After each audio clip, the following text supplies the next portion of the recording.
I'm Andrew. This is Gumbo. This is Andrew's Epic Animals, and today we're going to talk about a bunch of animals that aren't Gumbo.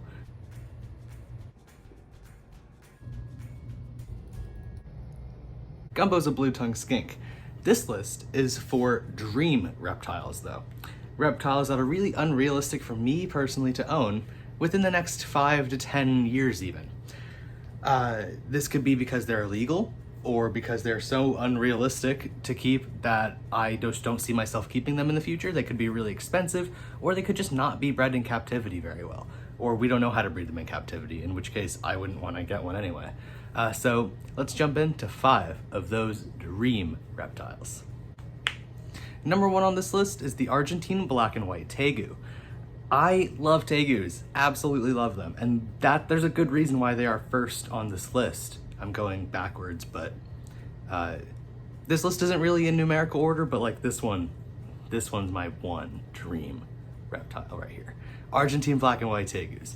They are sometimes known as like puppy dog lizards. I really like Clint's Reptiles content on their Taegu, Gus. Really made me fall in love with the species particularly. Unfortunately, I live in Florida. They're illegal here. They were just made illegal here in the past couple of months. Which is why we have to support organizations like US ARC, who are working to protect our rights as reptile hobbyists to keep our reptiles. If the law changes, or if I decide that I can afford the permitting required and figure out how to, I don't want to figure all that out right now, honestly, y'all. But if I ever decide to, then I might want to be able to have a Taegu. But right now, that's not realistic for me. There's a lot of animals that I'm allowed to keep that I would also love to keep. So I'm kind of putting my love of Taegus on hold until the law changes or until I can get those permits. But that's why, until I can get those permits. Number 2, the Aldabra Tortoise.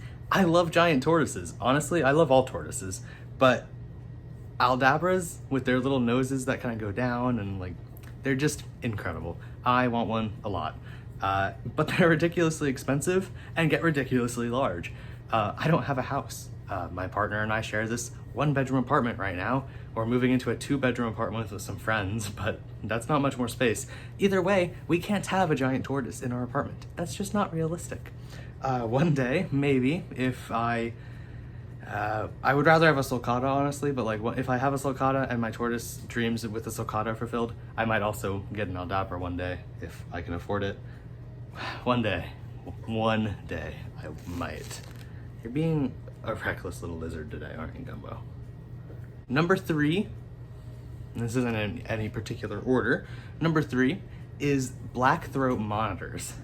Again, with the kind of theme of giant reptiles here, black throat monitors are very large monitor lizards, and being a very large monitor lizard means that they require a very large enclosure and can be kind of dangerous. Obviously, I would want to get one from a place like Nerd, who would be socializing these things from the day they hatch, so that I have the best chance of a nice, tame black throat monitor. But sometimes monitor lizards just don't tame that well. So I wouldn't want one anytime soon. At least not until I have some experience with another big lizard, another monitor species maybe both. And I have the space, maybe in a yard and an outdoor enclosure, for a lizard that large. Number 4, legless lizards. You might think, isn't that a snake? No, it is not a snake. They look a lot like skinks to me, actually, in the face. You can tell they're lizards because they have ear holes. Snakes don't have ear holes. And the way they eat, they kind of turn their head sideways, like Gumbo here, to kind of glob onto the food instead of a snake, which would strike at it. They're not snakes. And they also have like tiny little bones where legs used to be in their bodies, like we have the appendix. So they have with the remnants of little legs, long time ago evolutionarily. I don't know anything about genetics or phylogenetics. I just really think these are cool. Unfortunately though, unfortunately to a lot of the reptile hobbyists, excuse me, Gumbo. Unfortunately, for a lot of the reptile hobbyists like me who want to keep a legless lizard, we don't know how to breed them in captivity very well. So not only would I need to get a wild caught one, and there's a ton of issues associated with that, but I would need to kind of figure out a lot of their care. It's just not realistic for me, and I don't want a wild caught animal. I accidentally have gotten wild caught animals before, and I love them to death. Mochi is wild caught, we think. We're not entirely sure. We should have done more research, honestly. Our bad. But that was a little while ago now, and we've learned since then, and well, we still love our lizards to death. And we also have rescues that we're not quite sure. Like Squirtle, we don't really know where he's from. He could be wild caught for all we know. That's just the fun of getting a rescue animal, though. But legless lizards are all wild caught right now, and I would want to wait, just hold off a little bit until I can get one captive bred. Or I have the resources to breed them myself, which I don't, and I don't foresee myself having that for a while at least.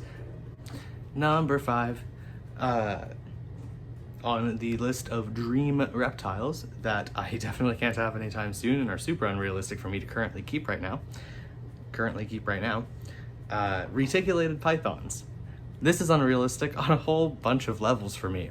One, because I live in Florida, and you guessed it, Florida banned these bad boys. Similarly to the Burmese python, they are invasive in the Everglades, and that's not great, but also I disagree with the idea of punishing pet keepers who are doing nothing wrong by banning their pets, which would encourage them to release their pets into the wild. I don't know. I'm not a politician or a scientist, really. I'm just a guy with some lizards. But retics are banned here, and I think that sucks because there's a ton of really great morphs of retics, and retics are really they have really great personalities, and they're just really cool. And if I ever want a big snake, I think that's the one I would want. Unfortunately, I can't have that because I live in Florida.